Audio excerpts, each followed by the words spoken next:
What is going on, everybody, and welcome back to the Cincinnati Reds franchise. As of recording this today, the Cincinnati Reds are now on a 10-game winning streak, and they're looking to complete the sweep against the Colorado Rockies in real life. So a ridiculous run that they're on right now, an exciting and fun team to watch. I'm loving this season right now as a Reds fan. But here we are in the Reds franchise. We're in August, and we've been moving pretty quickly through this season. Eventually, I want to get to season 3, and then from there, I kind of talked about it in the last episode. I want to become aggressive in the offseason. I want to build a team that's definitely meant to compete for a playoff position. And then from there, we'll slow the series down, and I won't cover as much ground in one episode. I'll slow it down and make it fun, make it interesting. Because like I said, we're going to be aggressive in this upcoming offseason. We're still not out of the playoff push right now, but this is a team that once we hit the All-Star break, we just couldn't get back to our winning ways that we had in the first half of the season. So it definitely hurt us.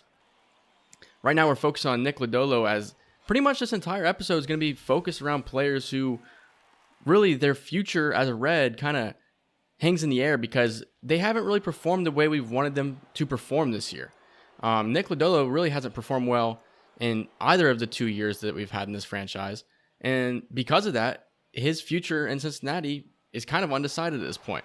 He's a guy who is, I believe, almost at 90 overall, a potential young left-handed starting pitcher. He really could have a lot of trade value. So I don't want to get rid of Nick Lodolo. I think he's a guy that I would really love to have on this team for the future. But at the same time, if he can't turn it around, maybe another team could profit from having him in their starting rotation. For us, it just feels like we have guys that are in the minor leagues who are going to give us the same amount of production, and we don't have to worry about having to pay them. So here he is in this game against the Brewers. He gives up 2 home runs, one to Eugenio Suarez, the former Cincinnati Red, and then another one to Rowdy Tellez. But I believe that was all that he gave up in this game.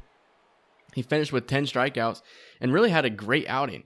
Every time that I have played with Lodolo, personally, I've always played really well with him. It just feels like in simulation, there's something about his attributes that makes him not simulate as well. So here's Tyrone Taylor goes down swinging. And I feel like that's a lot of players.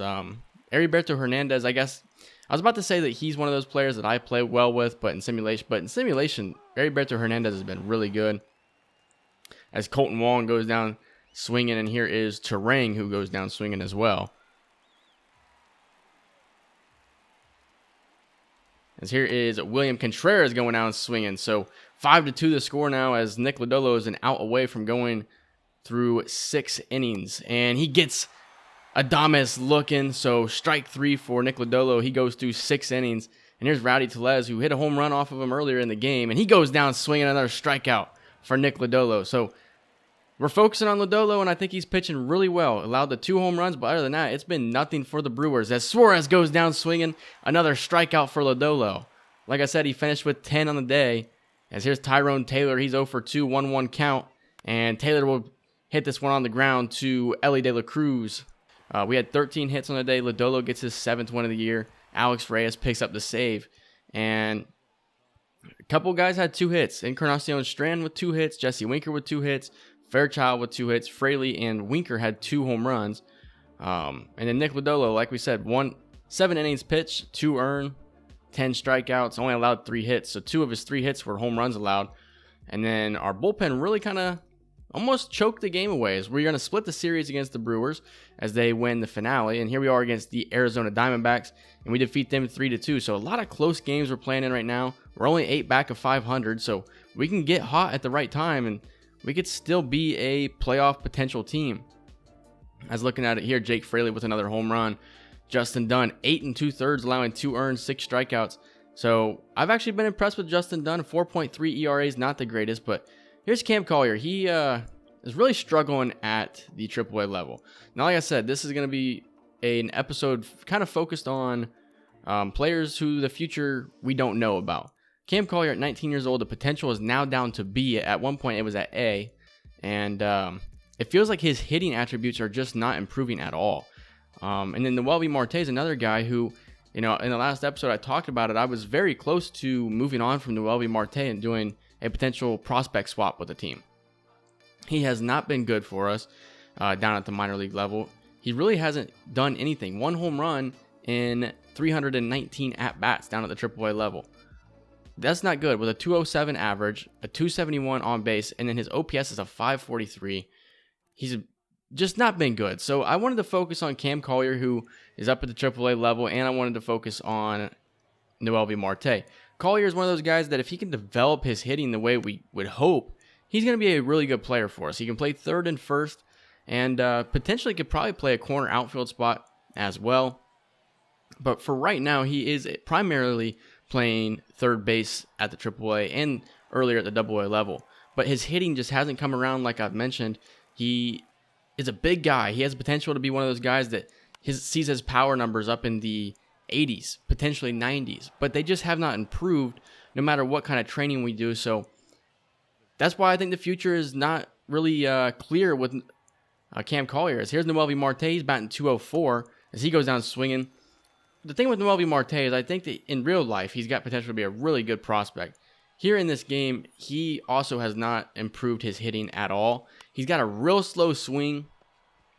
It just feels like he's not a hitter. He's a defensive guy, and I think that looking at Noelvi Marte, I will tell you exactly what I think we're seeing in this franchise.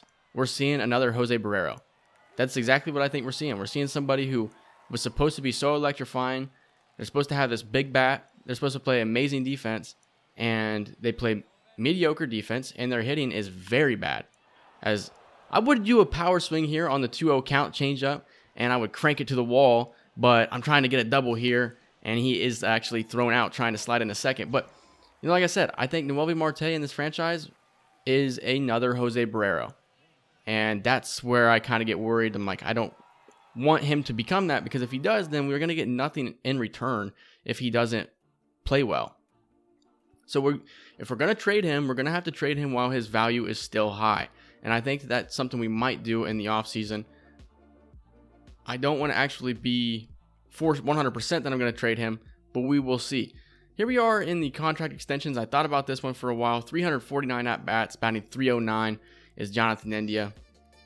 That overall is going up. He's at 76. Looking for him to make a big leap in these upcoming years, as he's having the best year of his career right now. And I would offer him a 5-year, $22.5 million contract, and he would accept. Another guy that I'm interested in bringing in is Jake Fraley. He's 28 years old. He kills right-handed pitching, so he's batting 274 with 17 homers. Easily his best season on the year.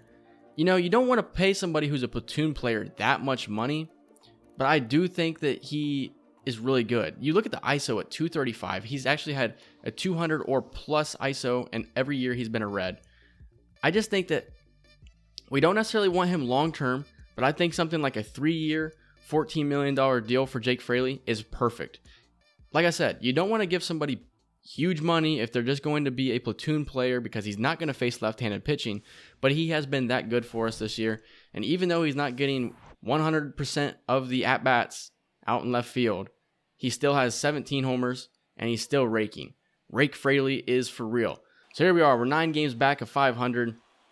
We're going to be facing Bailey Ober and the Minnesota Twins. There's actually a player here on the Twins that I kind of wanted to get a look at. 2 players, pretty much, that I am interested in trying to acquire in the offseason. One of them is somebody that you guys probably already know, who I was very interested in acquiring last year, but I decided I'm not going to pull the trigger on it, and that's Alex Kirilloff.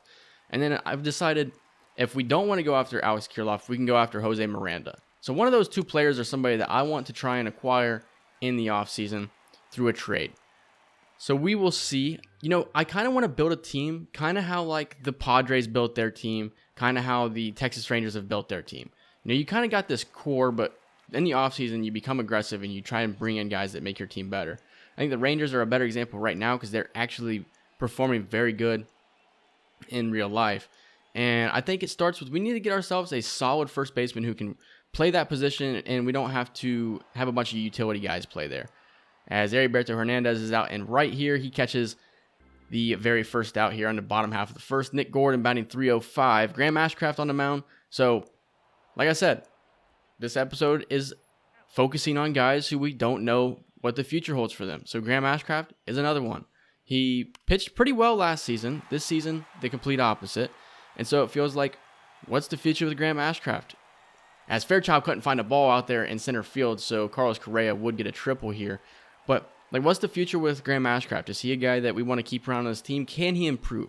So that's why I believe that it would be very hard for me to trade guys like Nick Lodolo or Graham Ashcraft, because I want one more year with them to see, can they get it done? Because that third year could be what it takes. At that point, if we're 3 years into this franchise and they're still not performing well, then I think it's definitely time to pull the trigger and get a deal done with somebody who, speaking of which, this is a team, like I said, at the All-Star break, we were a team that was right there, and we just kind of fell into a slump that we never pulled ourselves out of, as Jesse Winker hits this one to left center field, and Heriberto Hernandez is going to round third, and he'll be in, as the Cincinnati Reds will take a 1-0 lead here in Minnesota. But I'm trying to commentate, but I'm trying to talk about what the future of this team holds at the same time. Like I was saying, when we hit the All-Star break, this was a team that was actually playing pretty good, and we were right there, but we fell into a slump, and we never got ourselves out of it. Here's the thing. I believe that when it came to the trade deadline, and at that point in the season, I didn't know what I really envisioned for this team yet. I didn't know, are they going to win the NL Central, or is this ever going to last? So when it came to the trade deadline, I was not very aggressive, and I wasn't selling and I wasn't buying. I was kind of just in the middle, as Urshela crushes this one to left center field, as he's been our best free agent signing for sure. I think next year he even starts at third base still. I think he'd be 33 at that point. But I think that he's just been really good for us, and I think he holds down third base for at least one more year next year. But as I was saying, I wasn't aggressive, so I wasn't buying and I wasn't selling. So I wasn't selling off, I guess I sold off CJ Cron and Randall Grichuk, but I wasn't really buying great prospects. One of them is a guy who we're going to actually see in this game against the Minnesota Twins, and the other one's a starting pitcher who may never even be able to get called up to the big leagues in this franchise. So yeah, I wasn't aggressive, and I think that kind of told the story of the season. This was a team that was really good, but lack of aggression, as Jake Fraley makes an amazing play. He's not going to get a hit in this game, but he's going to make great defensive plays after getting the new contract. So yeah, that was the story of the season. We just weren't aggressive, and that kind of hurt us. And so my lesson that I've learned in this season is that going into year 3, we are going to be very aggressive. We're going to bring in top free agents if at all possible. We're going to try and make trades to bring in better players. If we need to do prospect swaps, if we need to get a couple of these guys out of our farm system to bring in guys who are elite right now, then we're going to do that. I want to be in the playoffs next year, and realistically, I want to compete for a World Series, especially what you're seeing what the Reds are doing in real life right now. It's time to get this series going, so we're going to be very aggressive in year 3. But with all that being said, we are still not out of this season yet. It would take us getting very hot, and when I mean very hot, I mean winning like 75% of our games, because there's a lot that would have to happen for us to make the playoffs. But like I said, we're not out of the conversation yet. We're just going to have to get hot, and we're not going to be able to lose these series. So we'll see what happens the rest of this season. But year 3, I'm almost going to guarantee that we will be making the playoffs, because I'm going to be aggressive, as I've said 5 times. So here's Fraley now. Like I said, he's not going to get a hit in today's game. And as a matter of fact, our top 4 hitters went hitless in this game. I believe it was like 0 for 17 or something like that, or 0 for... It was something very bad. But our top 4 in our lineup did not get one hit.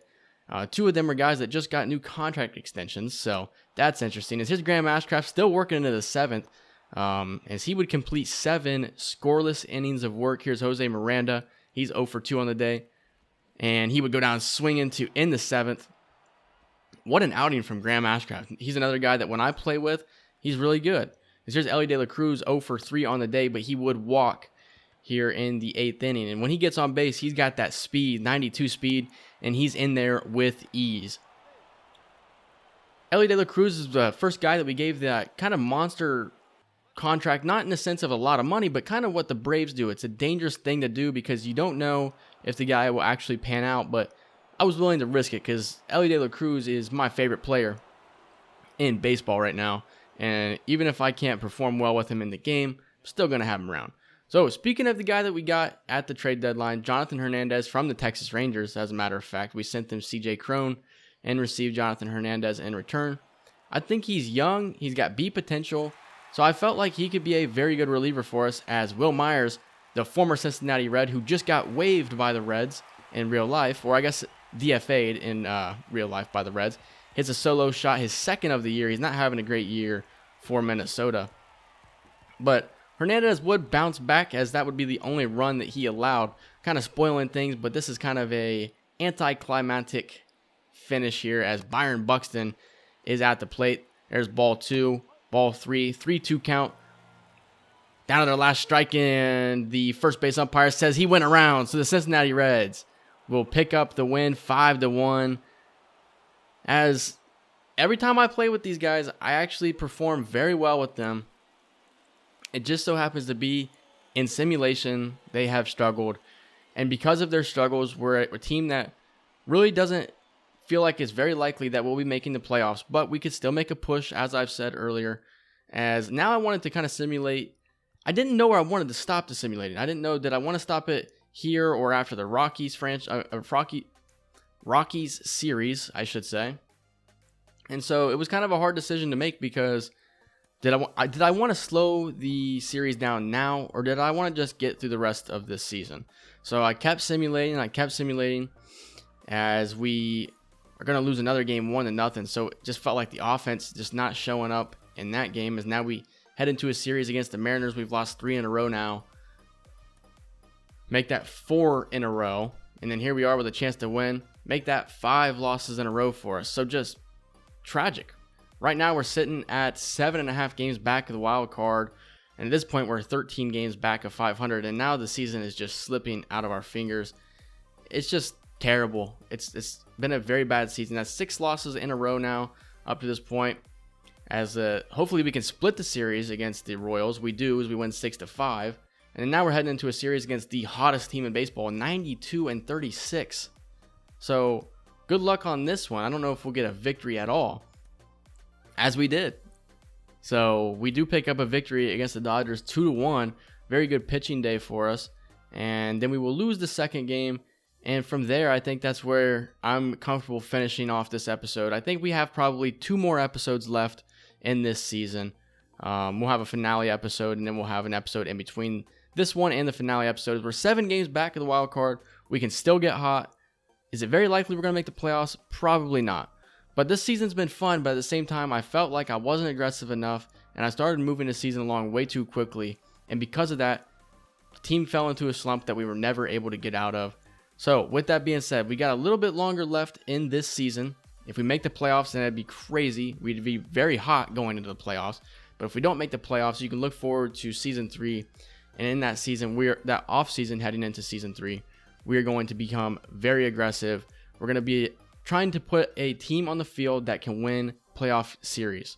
So if you guys enjoyed this episode, I encourage you guys to leave a like, comment, subscribe. Give me any advice, any tips of what you guys would like to see in the upcoming episodes. As like I said, we probably have 2 more left.